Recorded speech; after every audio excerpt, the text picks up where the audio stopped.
అండి. Welcome back to my channel. ఈ వీడియోలో తెలుగు మెథడాలజీకి సంబంధించి తెలుగు అండ్ సంస్కృత అకాడమీ వారు రిలీజ్ చేసిన బుక్లోంచి చెప్పడం జరుగుతుంది. సో తెలుగు అకాడమీ బుక్సే తీసుకోవచ్చు, కానీ ఓల్డ్ అండ్ న్యూ కలిపి ఇందులో మొత్తం ఇచ్చారు కాబట్టి సో ఇది ప్రిపేర్ అవుతే మనకి ప్లస్ అవుతుంది. ఎందుకంటే అందరి దగ్గర ఓల్డ్ బుక్స్ న్యూ బుక్స్ రెండు ఉండకపోవచ్చు. సో ఈ బుక్ చదివితే సరిపోతుంది. సో దీని ఫ్రంట్ పేజ్ అనేది ఈ విధంగా ఉంటుంది. తెలుగు మరియు సంస్కృత అకాడమీ ఆంధ్రప్రదేశ్. సో ఇందులో ఫస్ట్ చాప్టర్ చూద్దాం తెలుగు మెథడాలజీకి సంబంధించి. ఫస్ట్ చాప్టర్ తెలుగు భాషా బోధన ఉద్దేశాలు, విలువలు, లక్ష్యాలు, స్పష్టీకరణలు. సో అందులో మనకి ఇంపార్టెంట్ పాయింట్స్ చూసుకుంటే తెలుగు భాషా బోధన. మనిషి సంఘజీవి, సంఘంలో పరస్పర భావ వినిమయ సాధనం భాష. మనిషి సంఘజీవి, సంఘంలో పరస్పర భావ వినిమయ సాధనం భాష. సో ఇద్దరు వ్యక్తులు మాట్లాడుకోవాలంటే మనకి భాష అనేది అవసరం ఉంటుంది. భాషకు ఉండే రూపాలు వాక్ రూపము, లిఖిత రూపము. వాక్ రూపము అంటే మాట్లాడుకోవడం, లిఖిత రూపం అంటే రాతపూర్వకంగా ఉండేది. భాష అనే పదం భాష అనే పదం భాష అనే సంస్కృత ధాతువు నుండి పుట్టింది. సో ఇక్కడ మనకి బిట్ అడిగే ఛాన్స్. భాష అనేది ఏ ధాతువు నుండి పుట్టిందంటే సంస్కృత ధాతువు, లేదంటే భాష అనే పదం ఏ సంస్కృత ధాతువు నుండి పుట్టిందంటే భాష. నెక్స్ట్, మానవులు తమ అభిప్రాయాలను ఎదుటివారికి తెలుపుతూ పరస్పరం సహకరించుకోవడానికి తోడ్పడే మౌఖిక ధ్వనుల స్వతంత్ర వ్యవస్థ భాష అన్నది సైమన్ పాటర్. సో మనకి శాస్త్రవేత్తలను అడుగుతారు, కంపల్సరీ గుర్తుపెట్టుకోవాలి, ఇది ఇంపార్టెంట్. మానవులు తమ అభిప్రాయాలను ఎదుటివారికి తెలుపుతూ పరస్పరం సహకరించుకోవడానికి తోడ్పడే మౌఖిక ధ్వనుల స్వతంత్ర వ్యవస్థ భాష అన్నది సైమన్ పాటర్. నెక్స్ట్ సెకండ్, పలు భాషణ అలవాట్లతో కూడిన సంక్లిష్ట వ్యవస్థ భాష అన్నది హాకెట్. సో సెకండ్ది ఇంపార్టెంట్. పలు భాషణ అలవాట్లతో కూడిన సంక్లిష్ట వ్యవస్థ భాష అన్నది హాకెట్. ఇది ఆల్రెడీ మనం డ్రాఫ్ట్ కాపీలో ఎక్స్ప్లెయిన్ చేయడం జరిగింది భాషా సమాజానికి సంబంధించి. సో అందులో వచ్చిన బిట్స్. నెక్స్ట్, సమాజంలో మానవ సంబంధాలు ఎంతో క్లిష్టమైనవి, అంతే క్లిష్టమైన మానవ దృగ్విషయమే భాష అన్నది ఎస్కే వర్మ, ఎన్ కృష్ణస్వామి. ఇక్కడ ఇద్దరు శాస్త్రవేత్తలు చెప్తున్నారు ఏమని, సమాజంలో మానవ సంబంధాలు ఎంత క్లిష్టమైనవో అంతే క్లిష్టమైన మానవ దృగ్విషయమే భాష అన్నది ఎస్కే వర్మ, ఎన్ కృష్ణస్వామి. తర్వాత మనసులోని భావ పరంపర వచ్చిందంటేనే మనకి రామచంద్ర వర్మ గుర్తుకు రావాలి. మనసులోని భావ పరంపరను ఏ పదాలు ఏ వాక్యాలు ఎదుటివారికి అందిస్తాయో ఆ పదాలు వాక్యాలే భాష అన్నది రామచంద్ర వర్మ. సో ఈ 4 సైమన్ పాటర్ చెప్పింది, హాకెట్, ఎస్కే వర్మ అండ్ ఎన్ కృష్ణస్వామి, తర్వాత రామచంద్ర వర్మ. తర్వాత బుద్ధిజీవుల అనుభవాల అభివ్యక్తే భాష అన్నది ఇజ్లర్ లేదా ఐజ్లర్ అని కూడా ఉంటుంది, రెండు కరెక్టే. సో ఇవి శాస్త్రవేత్తలు చెప్పిన భాష గురించి చెప్పిన నిర్వచనాలు. నెక్స్ట్, మానవుడికి ప్రకృతి ద్వారా అన్నింటినీ, అంటే మానవుడికి అంటేనే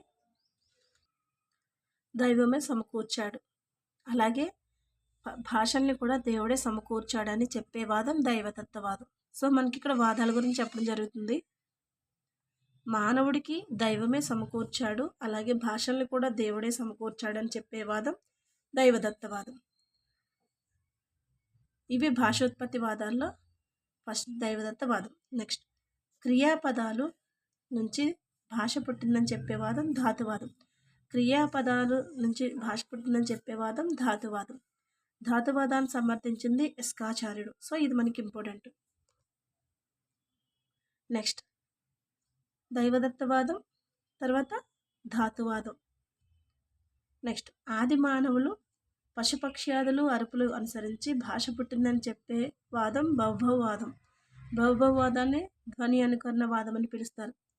బహుభవవాదాన్నే ధ్వని అనుకరణ వాదం అని కూడా పిలుస్తారు.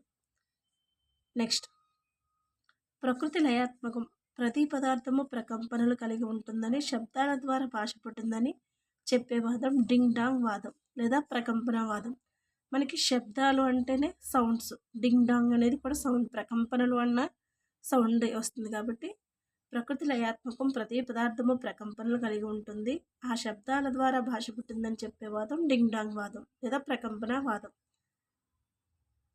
నెక్స్ట్ డింగ్ డాంగ్ వాదాన్ని ప్రతిపాదించింది మ్యాక్స్ ముల్లర్. సో మనకి వాదాన్ని ఎవరు ప్రతిపాదించారనేది ఇంపార్టెంట్. మానవులు తమ భావాలను వెల్లడించడానికి వివిధ అవయవాలను కదుపుతారు.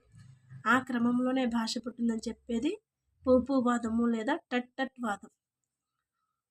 ఆనందం, దుఃఖం, ఒకసారి మళ్ళీ చూడండి. మానవులు తమ భావాలను వెల్లడించడానికి వివిధ అవయవాలను కదుపుతారు.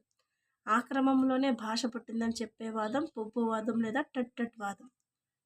నెక్స్ట్ ఆనందం, దుఃఖం, ఆశ్చర్యం వంటి భావోద్వేగాల వ్యక్తీకరణ కోసం చేసే ప్రయత్నం నుంచి శబ్దాలు పుట్టాయి. కాబట్టి ఆ శబ్దాలే భాష పుట్టుకకు మూలమని చెప్పే వాదం వివక్షణ ప్రేరణ వాదం. సో ఆనందం, దుఃఖం, ఆశ్చర్యం వంటి భావోద్వేగాల వ్యక్తీకరణ కోసం చేసే ప్రయత్నం నుంచి శబ్దాలు పుట్టాయి. కాబట్టి ఆ శబ్దాలే భాషకు మూలమని చెప్పే వాదం వివక్ష ప్రేరణ వాదం. నెక్స్ట్ మనిషి స్వతసిద్ధంగా భావాలు కలిగి ఉంటాడని చెప్పే వాదం స్వతసిద్ధవాదం. స్వతసిద్ధము అంటేనే స్వతసిద్ధవాదం కింద. స్వతసిద్ధవాదాన్ని ప్రతిపాదించింది చామ్స్కీ. ఎవరు? చామ్స్కీ. భాషారూపాలు ఎన్నన్నా? రెండన్నా. వాగ్రూపము, లిఖిత రూపం. భాషకు తొలి రూపం వాగ్రూపం. భాషకు తొలి రూపం ఏంటి? వాగ్రూపం. తెలుగు లిపి దక్షిణ బ్రాహ్మీ లిపి నుంచి పుట్టింది. తెలుగు లిపి అనేది దక్షిణ బ్రాహ్మీ లిపి నుంచి పుట్టింది. ఇది ఇంపార్టెంట్. తెలుగు భాషకు బాల వ్యాకరణం అనే వ్యాకరణ గ్రంథాన్ని రచించినది చిన్నయసూరి. పరవస్తు చిన్నయసూరి. బాల వ్యాకరణ గ్రంథకర్త ఎవరు? చిన్నయసూరి. మానవుడి వాక్ అవయవాల నుంచి ఉత్పన్నమైన భాషా విజ్ఞానానికి ఉపయోగపడే శబ్దమే ధ్వని. అర్ధభేదక శక్తి కలిగిన కనిష్ట ధ్వని రూపం వర్ణం. అర్ధభేదక శక్తి కలిగిన కనిష్ట ధ్వని రూపం వర్ణం. నెక్స్ట్ ఒక అచ్చు తప్పకుండా ఉండే ధ్వని అక్షరం.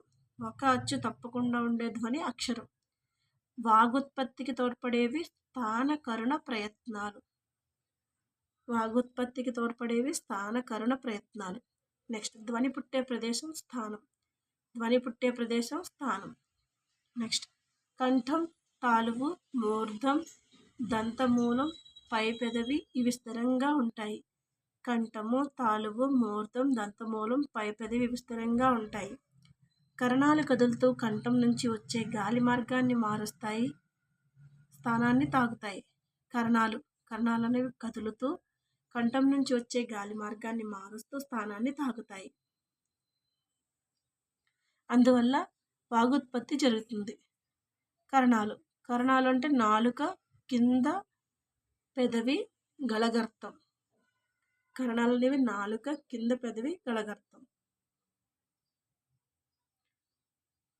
కింద పెదవి, గళగర్తం అనేవి కరణాలు. నెక్స్ట్ ఉచ్చారణ స్థాన కరణాలను సంయోగించేది ప్రయత్నం.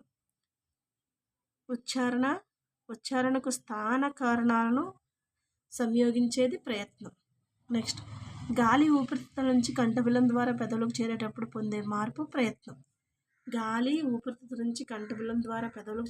పొందే మార్పు ప్రయత్నం. అచ్చులకు ఇంకొక పేరు స్వరాలు, హల్లులకు మరొక పేరు వ్యంజనాలు. కంఠంతో పలికే అక్షరాలు కంఠ్యాలు. అంటే క, ఖ, గ, ఘ, ఆ, ఆ, హ ఇవి కంఠ్యాలు. క, ఖ, గ, ఘ, ఆ, ఆ, హ ఇవి కంఠంతో పలికేవి కంఠ్యాలు. దవడలతో పలికేవి తాళవ్యాలు. చ, ఛ, జ, ఝ, ష, య, ఈ, ఈ ఇవి తాళవ్యాలు. నాలుక అంగుటికి తగలడంతో పలికే అక్షరాలు మూర్ధన్యాలు. ఠ. సో ఇక్కడ చెప్తున్నప్పుడు మీరు ఒకసారి చెక్ చేసుకోవచ్చు. ఠ అంటే అంగిలికి తగులుతుంది నాలుక. ఠ, డ, ఢ, అణ, రు, రు, త, థ, ష ఇవనేవి మూర్ధన్యాలు. దంతాలతో పలికేవి దంత్యాలు. దంతాలు దంత్యాలు. థ, థ, ద, ధ, ఛ, జ, స ఇవి దంత్యాలు. నెక్స్ట్ పెదవులతో పలికే అక్షరాలు ఓష్ట్యాలు. పెదవులతో పలికేవి ఓష్ట్యాలు. ప, ఫ, బ, భ, మ, ఉ, ఊ ఇవి ఓష్ట్యాలు. నెక్స్ట్ ఇణ్య, ఇని, అణ, న, మ ఇవి అనునాసికాలు. కాగుణితంలో కా అక్షరమాల్లో చివరనొచ్చేవి. తర్వాత చాచాల్లో, తర్వాత టాటాలు, తాతాలు, పాపాల్లో చివరిన వస్తాయి కదా మనకి లాస్ట్ని వచ్చేవి. ఞ, ఇణి, అణ, న, మ. సో ఇవి మనకి అనునాసికాలు. నెక్స్ట్ కచ్చట తప్పలు పరుషాలు. కచ్చట తప్పలు పరుషాలు ఇవి పరుషాలు. గజడ దెబ్బలు సరళాలు. గజడ దెబ్బలు ఇవి సరళాలు. పరుష సరళాలు కానివి స్థిరాలు. పరుష సరళాలు కానివి స్థిరాలు ఇవి ఇవి. సో ఇవి కూడా వస్తాయి. అంతస్తాలు య, ర, ల, అళ, వానవి అంతస్తాలు. ఊష్మాలు ష, సే, ష, స, హ ఇవి ఊష్మాలు. ఉచ్చరించబడేటప్పుడు పెదవులు దూరంగా ఉన్నప్పుడు పుట్టే అచ్చులు వివృతాలు. ఉచ్చరించేటప్పుడు పెదవులు దూరంగా ఉన్నప్పుడు పుట్టే అచ్చులు వివృతాలు. ఏ, ఏ, ఐ ఇవి కంఠ తాళవ్యాలు. ఓ, ఓ, ఔ కంఠోష్ట్యాలు. కంఠ తాళవ్యాలు ఏ, ఏ, ఐ. కంఠోష్ట్యాలు ఓ, ఓ, ఔ. పెదవులు కొంచెం దగ్గరగా ఉన్నప్పుడు పుట్టే అచ్చులు అర్ధ వివృతాలు. పెదవులు అర్ధ వివృత స్థితి కంటే మరింత దగ్గరగా ఉన్నప్పుడు పుట్టే అచ్చులు సంవృతాలు. పెదవులు గుండ్రంగా ఉన్నప్పుడు పుట్టే అచ్చులు వర్తలితాలు. పెదవులు విడివిడిగా ఉన్నప్పుడు పుట్టే అక్షరాలు ఆవర్తలితాలు లేదా నిర్యోష్ట్యాలు. లిఖితమై గ్రంథస్థమైన భాష గ్రాంధిక భాష. లిఖితమైనది గ్రంథస్థమైన భాష గ్రాంధిక భాష. ప్రాచీన సాహిత్య సంపదకు నిలవైన భాష గ్రాంధికం. జనం వ్యవహరించే భాషే వాడుక భాష లేదా వ్యవహారిక భాష. వ్యవహారిక భాష కోసం ఉద్యమించింది కిడుగు వెంకట రామమూర్తి గారు. ఒక భాషలో ఉన్న ఆలోచనలను భావాలను మరొక భాషలోకి ప్రకటించే లేదా రాసే పద్ధతిని భాషాంతరీకరణము లేదా అనువాదము అంటారు. అనువాద రకాలు సమాచారానువాదం, సాహిత్యానువాదం, కవిత్వానికి సంబంధించిన అనువాదం. నెక్స్ట్ వైజ్ఞానిక సాంకేతిక గ్రంథాలు అనువాదం. అనువాదాల రకాలు చెప్తున్నారు. మూలానికి కట్టుబడి చేసే అనువాదం మూల విధేయానువాదం. మూలంలోని ప్రధాన అంశాలను స్వీకరించి అనువాదకుడు కొంత స్వతంత్రత జోడించి లక్ష్య భాషలోకి రాయడం స్వేచ్ఛానువాదం. స్వతంత్రత అంటేనే మనకి స్వేచ్ఛానువాదం. ఎవరి కృషి వలన భారతీయుల విద్యా విధానం ఆంగ్లంలో సాగింది. ఎవరి కృషి వలన భారతీయుల విద్యా విధానం ఆంగ్లంలో సాగిందంటే లార్డ్ మెకాలే. నెక్స్ట్ త్రిభాషా సూత్రం ప్రతిపాదించబడిన సంవత్సరం 1966. ప్రతిపాదించబడింది వేరు, ఆమోదించింది వేరు, ప్రవేశపెట్టబడింది వేరు. ఇక్కడ త్రిభాషా సూత్రాన్ని ప్రతిపాదించిన సంవత్సరం ఏంటి? 1966. భాషాపరంగా నన్నయ్య గారు నారాయణ భట్టును ఏమని కీర్తించారు? భాషాపరంగా నన్నయ్య గారు నారాయణ భట్టుని ఏమని కీర్తించారంటే ఆంధ్ర భాషా కవి శేఖరుడు. ఆంధ్ర భాషా కవి శేఖరుడు బిరుదు గల వ్యక్తి ఎవరంటే నారాయణ భట్టు.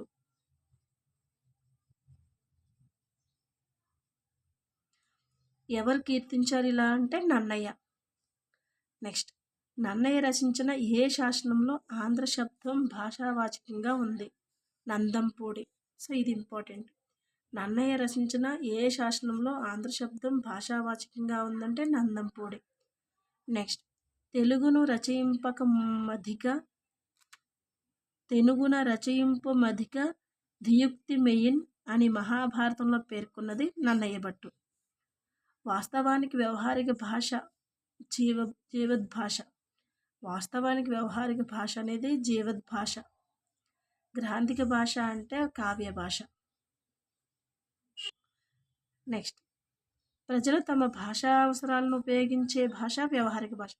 ప్రజలు తమ భాషా అవసరాలకు ఉపయోగించే భాష వ్యవహారిక భాష అంటే వాడుకలో ఉంటుంది.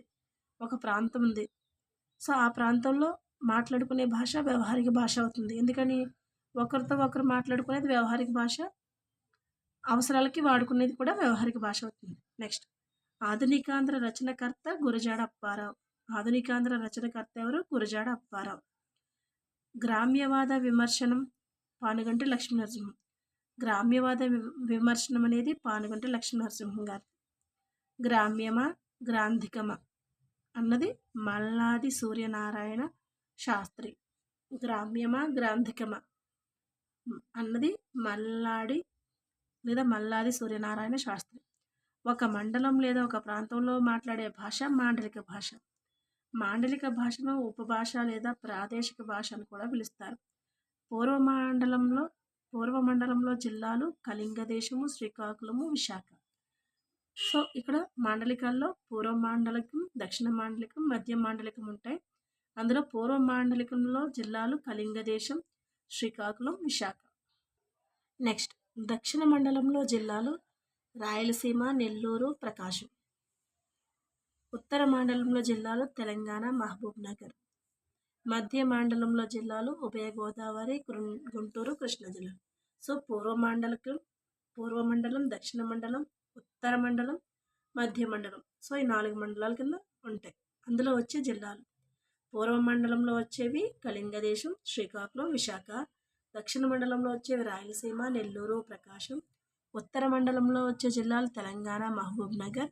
మధ్య మండలంలో జిల్లాలు ఉభయ గోదావరి, కృష్ణా, గుంటూరు. నెక్స్ట్, పాఠ్యపుస్తకాల్లో ఉండాల్సిన భాష ఎలా ఉండాలి? శిష్ట వ్యవహారిక భాషగా ఉండాలి. గురజాడ కన్యాశుల్కం రచనాకాలం 1896. గురజాడ రచించిన రచన ఏదంటే కన్యాశుల్కం. కాలం ఎప్పుడంటే 1896. వ్యవహారిక భాషను గ్రాంధిక భాషావాదులు ఏమన్నారు? గ్రామ్యం. వేదం వెంకటరాయ శాస్త్రి గారు రచించిన నాగానందం అనే నాటకంలో నీచ పాత్రలకు ఉపయోగించిన భాష వ్యవహారిక భాష.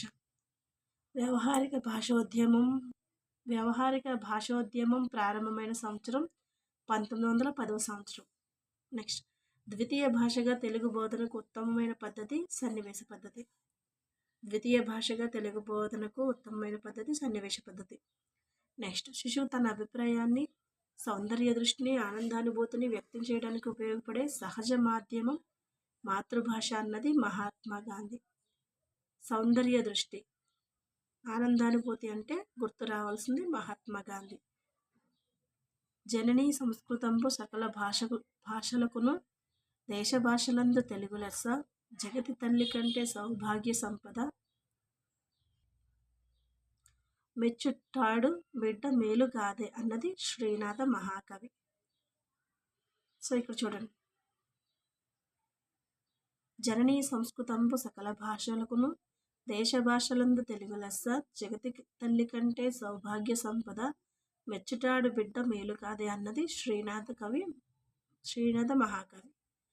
నెక్స్ట్, ఇక్కడ 2 ఉన్నాయి చూసుకోవాలి. దేశ భాషలందు తెలుగు లెస్స అంటే 2 ఉన్నాయి. తెలుగదేలయన్న దేశంబు తెలుగేను, తెలుగు వల్లభుండ తెలుగుగోకండ, ఎల్ల నృపులు గొలుగు నెరుగవే బాసాడి, దేశ భాషలందు తెలుగు లెస్స. సో ఇది రాసింది శ్రీకృష్ణదేవరాయలు. సో మనకి 2 పద్యాలు ఇచ్చి ఈ రెండిట్లో ఏదో ఒకటి ఇవ్వచ్చు. ఇచ్చి ఇది ఎవరు రాశారు అంటే మనం ఇక్కడ లాస్ట్ చూసుకోవాలి. లాస్ట్ చూసుకుంటే చరణం దేశ భాషలందు తెలుగు లెస్స అన్నది ఎవరంటే శ్రీకృష్ణదేవరాయలు. సో ఇక్కడ మారుతుంది, ఎందుకని ఇక్కడ సెకండ్ లైన్లో వచ్చింది, ఇక్కడ ఫోర్త్ లైన్లో వచ్చింది. నెక్స్ట్, పిల్లల మనసును వికసించి విద్యను స్వతంత్రంగా అవగాహన చేసుకుని పరిపక్వత వచ్చే వరకు మాతృభాషలోనే విద్యను బోధించాలన్నది కవి సామ్రాట్ విశ్వనాథ.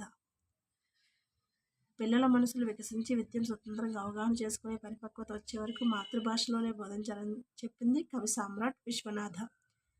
జ్ఞానరంగంలో ఉండే అంశాలు జ్ఞానం, అవగాహన, అనుప్రయుక్తం, ఆలోచన, విశ్లేషణ, సమస్య పరిష్కారం.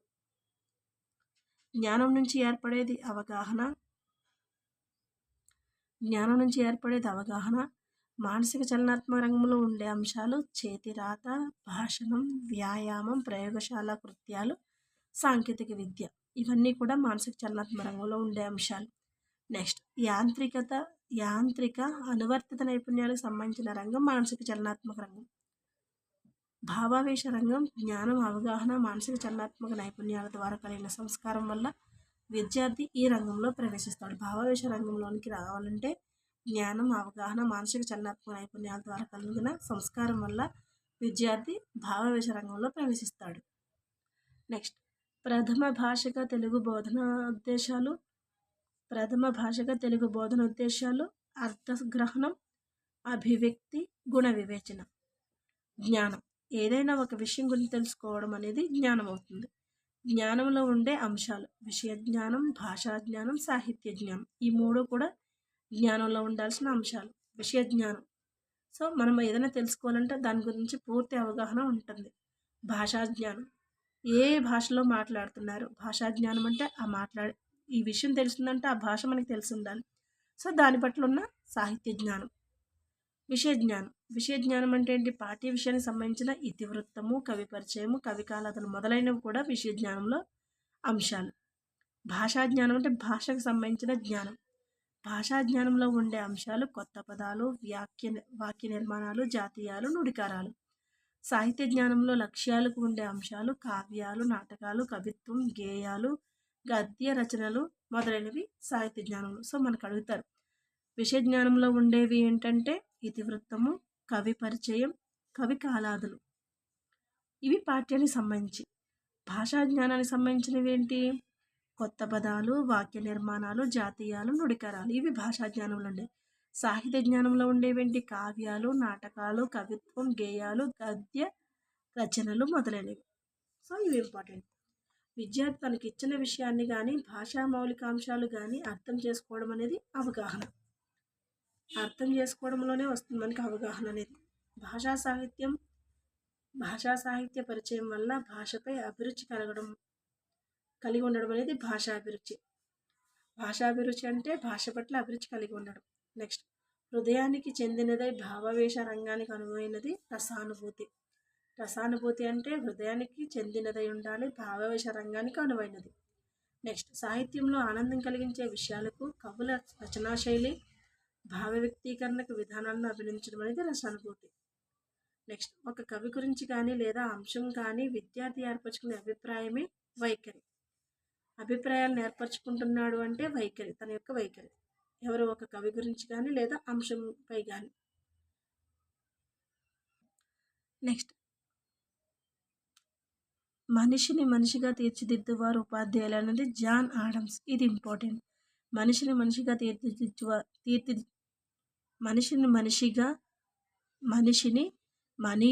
తీర్చిదిద్దువారు ఉపాధ్యాయులు అన్నది జాన్ ఆడమ్స్. నెక్స్ట్, ప్రపంచంలో అత్యున్నత ప్రాధాన్యత గల ఉపాధ్యాయ వృత్తిని నేను విశ్వసిస్తానన్నది టిన్ డాల్ట్. బోధనను కేవలం ఉపాధి సంపాదనకు ఎంచుకున్న వారు జ్ఞానాన్ని విలువ కట్టి అమ్ముకునే వర్తకులు మాత్రమే. అంటే బోధించేది ఉపాధి కొరకు, సంపాదన కొరకు మాత్రమే అనుకుంటే అలా అని భావిస్తే జ్ఞానాన్ని విలువ కట్టి అమ్ముకునే వర్తకులు మాత్రమే అవుతారన్నది కాళిదాసు. నెక్స్ట్, భాషోపాధ్యాయుడి ప్రత్యేక లక్షణాలు స్వరం, ఉచ్చారణ, సంస్కృత పరిరక్షణ, పఠన నైపుణ్యం, భాషాభిజ్ఞత, సాహిత్య పరిచయం. ఇవి ఉండాలి. భాషోపాధ్యాయుడికి ప్రత్యేక లక్షణాలు ఏముండాలి? స్వరం బాగుండాలి. సో ఉచ్చారణ అంటే మనం పలికే విధానం కూడా బాగుండాలి. సంస్కృత పరిరక్షణ, సంస్కృతాన్ని కాపాడాలనే భావన ఉండాలి, పఠన నైపుణ్యం ఉండాలి, భాషా విజ్ఞత, సాహిత్య పరిచయం, ఇవన్నీ కూడా భాషోపాధ్యాయుడి యొక్క ప్రత్యేక లక్షణాలు. సో ఇక్కడితో ఈ వీడియో కంప్లీట్ అవుతుంది. సో నెక్స్ట్ వీడియోలో మాతృభాష గురించి మిగతా ఉన్నదంతా డీటెయిల్గా వివరించుకుందాం. ఇది 2 పార్ట్స్ కింద, కంపల్సరీ 2 పార్ట్స్ కింద అయితే చెప్పడం జరుగుతుంది. ఒకే వీడియోలో అయితే మొత్తం అంతా అవ్వదు కాబట్టి. సో ఈ వీడియో కనుక మీకు నచ్చితే లైక్ చేసి సబ్స్క్రైబ్ చేయండి, వీలైతే షేర్ చేయండి. Thank you.